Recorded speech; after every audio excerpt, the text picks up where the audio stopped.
Сәлеметсіздер ме, құрметті оқырман? Қыз қасқыр, Шерхан Мұртаза. Патша ашаршылықты қолдан жасады. Өйткені оған бұдан халық емес, сол халық ие боп отырған жер керек еді. Ал жерді босатудың амалы халықты босатып жіберу болатын. Мал мүлкін сыпырып алып, адамдарды нәрсіз қалдырған соң еліне істемек.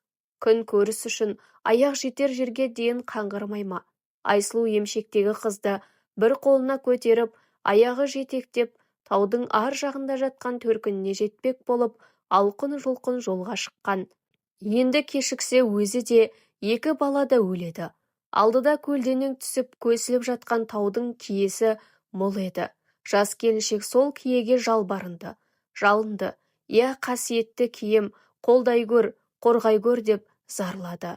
Зарлағаны сол-ақ екен. Тау жолының бір бұрышынан шыға бергенде алдында үлкендігі есектей бір қасқыр шоқиып отыр екен.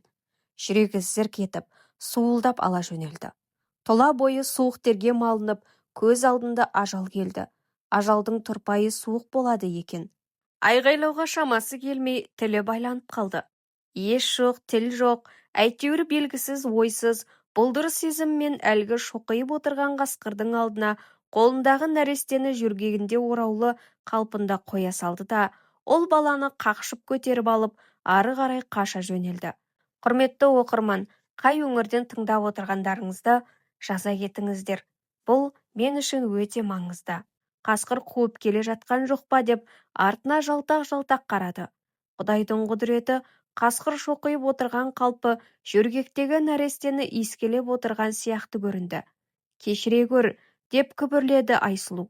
Қасқыр қызды жеп жатыр екен деп ойлап, ендігі бір түйсік әлгі қасқыр жұдырықтай қызды бірақ қылғытып, артымыздан қуып жетіп, жайратар ма екен деп зәре-құты қалмай зымырады. Садақа деп тастап кеткен қыздан гөрі соның орнына көтеріп алған ұл бала әлдеқайда салмақты екен. Өкпесі өшіп, жолда жатқан тасқа сүрініп кетіп, ет бетінен құлады да, қайтып орнынан тұра алмай қалды. Есін жиып, көзін ашып, жан-жағына үркектей қараса, ешкім жоқ. Қара жолдың сонау ұшында бір қарайған көрінеді. Сірә атты адам болар. Сұлбасы ірілеу, сөйткен салт атты жап-жақын ақ жерден екен. Лезде қастарына жетіп қалды. Құдай тілеуіңді бергір. Айсұлудың іздеп келе жатқан жалғыз бауырының дәл өзі екен. Лезде қастарына жетіп келді. Құдай тілеуіңді бергір. Айсұлудың іздеп келе жатқан жалғыз бауырының дәл өзі екен. Аттан түсіп, жүдеп жадаған, қол-аяғы ілмеген арық баласы бар, әпкесін құшақтап, қорланған сұм дүниенің ит қорлығын көрген туысқанын тауып, көңілі көтеріле бере, қайтадан қайғы бұлтына сүңгіп кеткендей болды. Емшектегі нәрестені өз қолымен қасқырға беріп кеткенін айтып аңырады. Ер баланы аман алып қаламын деп, жұдырықтай нәресте қыз баланы құрбандыққа шалғаны, Құдай алдында кешірілмес күнәдай көрінген ана байғұс, аш болса да емшегі иіп, жалған дүниенің сұмдығына лағнет айтқызды. Жаялық жазылып кеткенде бүлдіршін денесі, тоңазыған қыз бала қасқырдың жылы бауырына сұғына берген. Сөйтіп жатып, құртқаның емшегіне тиіп кетті. Ақыл есі жеткеннен емес, соқыр сезім, қу тіршіліктің өзі бейімдегендей, әлде құртқаның өзі икемдеген шығар. Аузына сүт ағыла бастады. Енді құныққан құлқын қойсын ба, солқылдата сорып еме бастады. Тайыншадай құртқаның сүті мол екен. Нәресте неме лезде тойып қалды. Қылдырықтай қылдың үстінде үзілейін деп тұрған қу жанға қуат бітіп, енді құртқаның емшегін кішкентай қолдарымен езгілеп ойнай бастады. Бұған құртқа масаттанып, тіпті қытығы келгендей ыңырсыды. Ал қасқыр болса, біздің киеміз. Ол туралы біз не білеміз? Қойды жеп қояды деп, мылтықпен атып, қыра бергеннен басқа білеріміз бар ма? Айсұлу әпкесінің емшектегі қызды қасқырға тірідей тастап кеткенін естіген ерзат атына қайтадан қарғып мінді. Қайда деп зәресі кеткен әпкесіне, мен қазір деп, нәресте қыз қалдау деген жаққа қарай қарагер атты топырақтата шаба жөнелді. Жолдың жиегінде жаялық жатыр. Ал жаялықта ораулы жатқан қыз болуы керек еді ғой. Жоқ, Айнала бір шама жерді шолып шықты. Еш нәрсе көрінбеді. Қыз да жоқ, қасқыр да жоқ. Аш қасқыр болса да жаялықтың жанында қара жолдың жиегінде-ақ жалмап жеп қояр еді ғой. Ешқандай із жоқ. Жеп қойса қанның ізі қалар еді. Жоқ, қасқыр адамның өзін жесе, қолының алақандарын жемейді деуші еді. О да жоқ, жым-жылас. Бұл ашаршылықта аштан өлгендерді қорқау, қасқырлар жеп кетіпті деген сөз әр жерден-ақ естіліп жатқан. Тек алақандары ғана қалыпты десетін. Өйткені уы болады десетін. Бірақ емшектегі бөпенің алақанының уы жоқ шығар. Ерзат жолдың жиегінде жатқан жаялықты аттың үстінде отырып-ақ жерден еңкейіп көкпар ілгендей көтеріп алып кері қайтты. Әпкесі Айсұлу ұл баланы бауырына басып бүкшиіп отыр екен. Ерзаттың қолындағы жаялықты алып иіскелеп, «Уа тәңірім, кешіре көр, өз нәрестемді өзім жеп қойдым. Қу жақ гәлішөкін». Қолдан жасаған ашаршылықта өз баласын өзі жеп қойғандар да көп көрінеді. Мен де солардың бірімін. Мен тозақ отына түскенде, сен мені құтқармақ болып, тозақ отына айналып шырылдап жүгірмессің құлыным. Жөргекке сіңген зәрдің иісі мұрнын жарып кете жаздады. Сонда Айсұлудың санасына қызым өлмеген екен деген сұңғыла сезім селт еткізді. Өз ойына өзі сенгісі келсе де, бір түйсік ондай ғажайып қайдан болсын деп, күдеріңді үз деп басындағы ойлар өзімен өзі шарпысып арпалысты. Көз көрмеген соң көңіл күпті күдік көп. Біресе үміт оты қылтияды, біресе өлегізіп өшіп қалады. Бұл кезде құртқа қасқыр енді ол әр жерде алдын күтіп тұратын қауіп-қатерден өз қарақан басы үшін ғана емес, әлі бір жасқа да толмаған адам баласының амандығы үшін де жауапты екенін ақылымен емес, аналық сезім түйсік арқылы аңғарған еді. Бұрын ол жемтігін екі шоқып бір қарайтын болса, енді бір шоқып жан-жағына екі қарайтын сақтыққа көшкен. Ендігі кезеңде құртқа адамдардан ғана емес, өз қандастарынан, көк бөрілерден де қорғана білуі керек. Көк бөрілер өз ұяластарын, өз тұқымдастарын алыстан танып, тіптен бір-бірімен үн қатысып, түрлі-түрлі дыбыс шығарып, ұлу арқылы тілдесетін. Өз ұяластарының арасында да естісі бар, есебі бар. Есері кезіксе, бауырындағы жұдырықтай адам баласына көз алартуы да мүмкін ғой. Адам кейде аңғалдықтан, кейде ақылдан, шырақтықтан адаса береді. Уақыт өтіп барады деп зарлайды. Ал шындығында уақыт өтпейді. Уақыт мәңгілік. Ол жылжымайды. Өтіп бара жатқан адамның өмірі шығар. Уақытты сағатқа, минутқа, секундқа, айға, күнге, жылға, ғасырға бөліп алып жүрген адамдардың өзі ғой. Уақыт өзгерген жоқ. Ал құртқа асырап алған қыз бала күннен күнге, айдан айға, жылдан жылға өзгере берді. Қыз асырап алған құртқа туралы неше алуан аңыз, кейде шындыққа жақын әңгімелер ел арасына жайылып кетті. Біреулер айтты, жоқ, құртқа ол қызды арқасына мінгізіп алып жүреді екен деді. Енді бірде, жоқ, әлгі адамның қызы үсті-басы алба-жұлба болып, тыр жалаңаш, құртқа қасқырдан қалмай ілесіп жүреді екен деді. Жұрттың арасында аңыз аралас айтылып жүрген алып қашпа әңгімелердің жаны бар еді. Көбісі шындыққа жақын, құртқа тумысынан сақ жануар, ал енді жанына адам затынан жаратылған қыз қасқыр ілескелі бері бұрынғы сақтығы сақтық па, енді ешбір жанға көрінбес, тек елеске айналып кеткен мақұлқат тәрізді. Әлгі бір аңызға ұқсап әңгімені құлақ шалғандар, әсіресе аңшылар құртқаның жүрген тұрғанын, әрбір адымын аңдуға кірісіпті.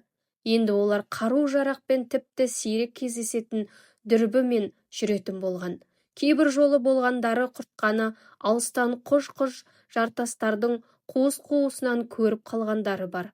Тіпті бірі құртқаның тау ешкіні паршалап жеп жатқанына дейін ап-анық көріпті. Қасында үсті басын жүн басқан, күнге күйген адам бар екенін де байқапты. Шамада 8-9 жасар шамасы шығар. Тау ешкінің бір сирағын жұлып алып, бұралақтап жеп жатқанын да аңғарса екен. Құртқа қасқырдың түгі ақшаулан аралас сарғыштау еді. ал кірпік қақпайтын көзі шын сары, қарашығы мөлдір қара, сұп-суық, тұмсығы қап-қара, тершіп тұрған сияқты. Жан-жағының түгі ақшыл, арасынан сирек қара мұрт елесі бар. Қыз қасқырдың бет-аузын жалап, кір-қожалағын кетіріп, шырайландырып қояды. Бұл көк бөрі нәсілінің асыл тұқымынан екендігінің айғағы сияқты. Нәсілі таза, сол тазалығы шығар, мына қыз қасқырдың осы уақытқа дейін ешкімді еш нәрседе шекесінен шертпей, кімсің, қайдан жүрсің, нең бар қасқырлардың ортасында демей, бола болып емін-еркін өскендігі. Заты адам, өмірі қасқыр, тілі де қасқырша, жүрісі де қасқырша. Бір ерекшелігі екі аяқтап та, төрт аяқтап та жүре алады. Аяқтарының табаны көнтеріліп, мүйізгектеніп, нағыз тұяққа айналып кеткендей. Алақандары да мүйізгектеніп бара жатқандай. Бірақ қасқырдан айырмашылығы алақандарында көмескелеу болса да тағдыр сызығы бар. Долылардың қатыны көрсе, алақандағы жазуды оқып берер еді. Сөйте-сөйте қыз қасқыр жайлы әңгіме аңыз елден елге тарап, желдей есіп бара жатты. Ең қиыны үлкен кішінің бәрі апиын ішіп уланғандай қыз қасқыр ауруына шалдығып, құртқа қасқыр мен қыз қасқырды аңдитын әдет шығарды. Екі адамның басы қосылса да, топ-тобымен жиналса да, әңгіме арқауы осы екеуі туралы болды. Әсіресе кәнігі аңшылар атқа мініп, қосауыз мылтықтарын шошаңдатып, тау-тасты, жыра-жыраны, орман-тоғайды тінткілеп, күндіз күлкі, түнде ұйқы көрмей сарсаңға түсті. Аңдыған жау алмай қоймайды.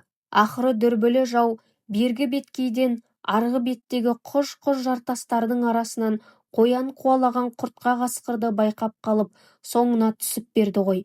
Бірін-бірі аңдыған аранды дүние, құртқа қасқыр қоянды аңдиды. Ал қасқырдың өзін адамдар қолға түсіре алмай теңселеді. Құртқа қасқыр қолға түссе, қыз қасқырдың басқа барар жері, басар тауы жоқ.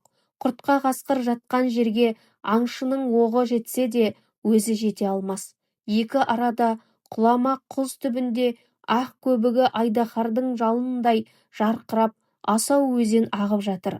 Ал енді құртқа қасқырдың дәл төбесінен түсейін десең, қанжардың қайраулы жүзіндей қия жартас, құлап өлесің. Енді кәнігі маман альпинистер болмаса, құртқаға жақын жолар, басқа амал жоқ. Десе де, адамнан амал артылған ба? Оптикалы дүрбілі винтовкамен қаруланған НКВД мергендері құртқаны алыстан көздеп ақ оң жамбасын күйретіп тастады. Құртқа байғыз оқ тиген жамбасын тістелеп, үш аунап түсті. Винтовкалы ауыр қорғасын оқ тескен жамбастан қан саулап шапшып шықты. Алдында қаннан шошыған қыз қасқыр жаралы енесіне жақындауға жасқанса да, әлде бір туасы түйсік күшімен құртқаның қанын жалап, жараның аузын тілімен тығындап, сәл-пәл тыйғандай болды. Сөйте-сөйте құртқа қасқыр қаңсырап өлуден аман қалған сыман еді-ау. Құртқа қасқыр жамбасы қирап жатып қалды. Сау кезінде тамақты көбінесе өзі табушы еді. Бұйырса тау ешкінің өзін құлатып, ең жоқ дегенде суып аулап, тым азғындағанда көр тышқанды да мүсе тұтып жүре беретін. Ендігі жатысы мынау. Құмалақтай қорғасын оқ оң жамбасын жарып жіберіп, артқы оқ аяқтың жілік басына тіреліп қалып еді. Енді тырп ете алмайды. Қу тамақтың қамы енді қыз қасқырдың мойнына қамыт болып кигізілді. Рас, қыз қасқыр жабайы ешкіні де, арқар тектестерді ұстай алмас. Оның көбінесе аңдитыны қызыл суар мен көртышқан ғой. Су жағы жеңілдеу, жартастың астын кеулеп, аспанға ақ көбігін атқылап, асау өзен ағып жатыр. Қыз қасқыр сол судан қарны кеуіп кеткенше ішіп алып, сүйретіліп енесіне жетіп, соның аузына суды лақылдата құсады. Қу тіршілік не істетпейді. Күн көріс осылай өтіп жатқанда, бір күні тырылдап пырылдаған жат дауыс шығып, дәл үстерінен дәу алып құс ұшып жүріп алды. Бір сәт әлгі алып құс бір орында пырылдап тұрып қалды да, қарны жарылып, ішегі шұбатылған сияқтанып, Дәл құртқаның үстіне салбырап саты түсті. Саты менен адам да түсті. Мұны көріп жатқан құртқа тістерін ақситып айбат шеккені сол еді. Сол сатымен тағы бір адам түсіп келе жатты. Екеулеп жамбасы күйреген құртқаны құсаулап, аузын тұмылдырықтап тастап, төрт аяғын қосып буып, тырп ете алмайтындай етіп қойды. Енді олар шашы жалбырап бетін жапқан, шаш арасынан зәһәр шаша көрінген ызалы көздерге тура қарауға дәті шыдамай, тайқақсыған адамдарға қанжардай тырнақтарын қадап жіберіп, қандарын судай ағызды. Ақыр соңында ол да ауыздықталып, түк ұшақтың ішіне қамалып, аяқ-қолы маталып, тырп ете алмай қалды. Осылайша олар Күншуақ деген қалаға жеткізіліп, зоопарк дегеннің тұтқынына түсті. Кенет зоопарктың жұлдызы жарқырасын. Бұрын адамдар сирек келетін аң-құстар паркіне келім-кетім адамдар толып кетсін. Зоопаркке билет сататындардың айы оңынан, жұлдызы солынан туып тұр. Әсіресе қасқыр асырап алған жабайы қыз туралы хабар алыс-жақын жердің бәрін аралап кетті. Оның үстіне газеттер құртқа қасқыр мен ол асырап алған жабайы қыздың суреттерін бірінен бірі көшіріп басып, радионың да әңгімесі көбейді. Ел құлағы елу деген бұл хабарды алыстағы ауылда жатқан Айсұлу кемпірдің құлағына жетпей ме? Сол қырғын ашаршылық 32 жылда қасқырға емшекті қызын қиып, ұл баласын көтере қашқандағы сол бала қазіргі зіңгіттей жігіт болған. Қасқыр асыраған қыз туралы әңгіме дүркін-дүркін дүңкілдей берген сол Айсұлудан да маза кеткен. Әсіресе абысын ажындары жөні келсе де келмесе де әйтеуір бір қағытып қалатын әдет шығарды. Әй байғұс-ау, әлгі қасқыр асыраған сенің қызың екен деп жүр ғой мына жұрт. Әлдеқашан көңілің суып, өз қызыңды өзің ұмытып кеткенсің бе? Тегі селт етпейсің ғой өзің. Жұрт балшықтан бала жасап ала алмай жүргенде, адам байғұс ұмытшақ қой, қарны тойған күн бәрін ұмытады. Әйтпесе күні кеше ғана емес пе еді, бірінің етін бірі жеп қорқау болғаны. Осы сияқты сүйрік ерін, сыпсың сөздерден құлағы тұнған Айсұлу бір күні есейіп қалған Ерзат есімді жалғыз ұлына, әй Ерзат-ау, мына жұрт бірдеңені біледі-ау сірә. Құдайым, енді қайтейін, сол зарымды кімге айтайын? Сол қараңғалғыр қасқырға сен аман қалсын деп емшектегі гүлзатты беріп кеткенім рас еді ғой. Өзі аш қасқыр оны сірә тірі қояма деп күдерім үзілгелі қай заман. Сен тірі қалғаныңда шүкір деп сол бейшара шарананы араны ашылған ит құстың алдына өз қолыммен тастап кеткен едім-ау. Ой апай, сен де қайдағы жоқты айта береді екенсің. Садағаң болайын Ерзат-ау, мен емес күллі ел ғой шулап жүрген. Соның бәрін естіп жүріп, түк білмегендей үн-түнсіз отыра береміз бе? Ал түбінде рас болса, тұяқ серппегеніміз ұят емес пе? Ел жұртқа не бетімізді айтамыз? Бұл сөздің бәрін тоң терістілеу селқос тыңдаған Ерзат, сонда не қыл дейсің маған деп қалды. Не қыл деймін мен саған? Алып бар мені Күншуаққа. Не де болса өз көзіммен көріп қайтайын. Не дейді әлгі? Зоопаркке дей ме? Сонда дейді ғой. Торға қамап қойыпты дейді ғой. Сонымен не керек? Айсұлу жолға жиналып Күншуаққа баратын болды. Алдымен ауылдас ағайын туғандарын шақырып, бір тоқтысын сойғызып құдай тамақ беріп, әруақтарға арнап Құран оқытқызды. Көңілдес ниеттес ағайын жолың болсын, жоғалғаның табылып үйіңде үлкен той болсын деп сорпа суға тойған жамағат қол жайып батасын беріп ақ ниетпен шығарып салды. Зоопаркке дегені қала шетіндегі бір бау-бақшаның ішінде екен. Кіре берістегі тордың ішінде жүнінің қызылы кетіп, сұрқай тартқан жүдеу жүзді түлкі жүр екен. Тар тордың ана бұрышынан мұна бұрышына ары-бері сандалып теңселе береді екен. Оның тұсында адамдар бірен-саран. Түлкі байғұс жалтаң, әркімге жалынышты көзбен жалтаң-жалтаң қарай береді. Бірдеңе бере ма деп дәмелі. Бұл қайыршы, ал енді жұрттың үймелеген жері алда екен. Алыс ауылдан жеткен Айсұлу дәл бір құдаларының үйіне келгендей үлде мен бүлдеге оранып, көк ала шәйлі көйлек, көк камзол, аппақ кемешек, дағарадай күндік орап алыпты. Жиналған жұрт тордағы аңдардан гөрі Айсұлудың пошымына қызыққандай, сахнада әртіс жүргендей таң-тамаша. Баласы Ерзаттың жетегінде жүрген Айсұлу ақсақ қасқыры мен бет-аузын қалың қара шашы жауып кеткен жалаңаш қыздың торына келгенде жүрегі түскір зырқ ете қалды. Шеке тамыры тырсиып, қаны тасып бара жатқандай хәл кешті. Ерзаттың қолын қыса түсті. Келім-кетім кісілер, әсіресе жастар, әсіресе балалар жағы жаралы қасқыр мен оның жанындағы жабайы қызды қызық көріп, оларға темір тордың сыртынан әр нәрсе тістелген алма, үзілген нан лақтырып, әбден дәніктіріп қойған екен. Содан болар әлгі жабайы қыз енді алақан жаятынды шығарыпты. Қу тамақ не істетпейді. Қайыр сұрап, қол жаятынды да үйреніп алыпты. Зоопарктың күтуші қызметкерлері бұл тұтқындарға бірер мезгіл тамақ та беретін сияқты. Кебегі еленбеген ұннан бұламық ботқа пісіріп беретін тәрізді. Мезгіл-мезгіл тор ішіндегі құтыға су құйып та қояды екен. Сәті түскенде әртүрлі еттен, сүйек саяқтан тастап қояды. Адамдар жейтін адал ет қайдан табыла берсін. Сондықтан да бұл заманда керегі болыңқырамай қалған есектерді де жемге тастайды екен. Адамдар әртүрлі, осы тұтқындарды мүсіркеп, жаны ашитындар да бар. Кейде ашу-ызадан көзі қызарып, тістерін ақситып арс ете қалатын құртқаны қорлап тас лақтыратындар да бар. Алба-жұлба жабайы қыз қарқарадай күндік орап ақ шәйеден кимешек киген елден ерекше әйелге тесіле қарауын қарайды да шойнаңдап ақсақ қасқыр енесінің бауырына тығыла түседі.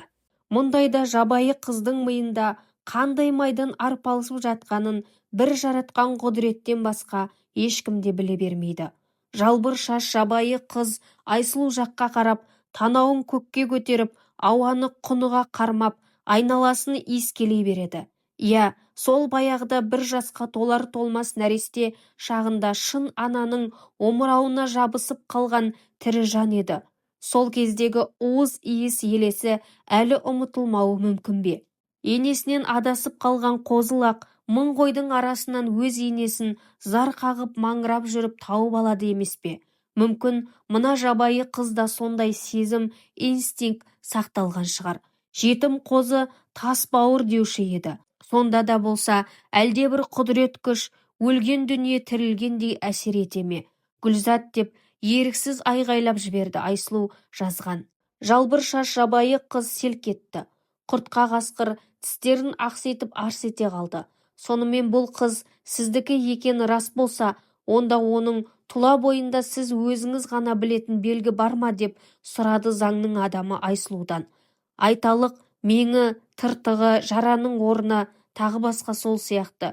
Айсұлу бірден не айтарын білмей абыржып қалды. Қызыл шақа нәресте болатын. Қандай белгі? Ашаршылық заман еді. Омырауымнан сүт шыға бермейтін. Бір уыс арпа талқанды суға шалып, үлдірекке түйіп, нәрестенің аузына салатын.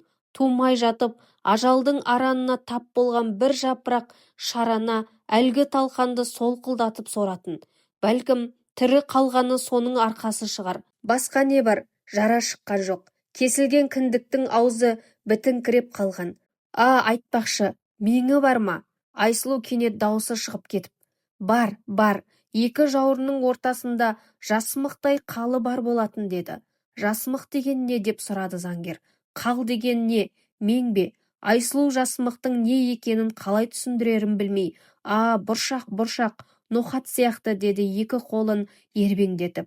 Заңгер зоопарктың бастығына қызды алдырыңыз деді. Зоопарктың адамдары бұтында лыпасы ғана бар жалаңаш қызды екеулеп жатып әрең алып келді. Қашып кетпекші болып жұлқынып жүр. Заңгер қыздың жон арқасын сипалап қараса, ноқаттай қара меңнен 2-3 тал шаш көрінеді. Рас екен деді заңгер. Уа тәңірім, тәуба деп Айсұлу екі алақанын аспанға қарап жайып жіберіп айғай салды. Сол екен, торда жатқан ана қасқыр құртқа байғыз тұмсығын көкке көтеріп, ұзағынан азандата зарлана, қасіреттене ұлып қоя берді. Оны естіген айналадағы адамдар тұла бойы шымырлап, көздері жасаурады. Құрметті оқырман, Әңгімені соңына дейін тыңдағандарыңыз үшін баршаңызға рахмет. Арнаға жазылып, мені қолдап отырыңыздар.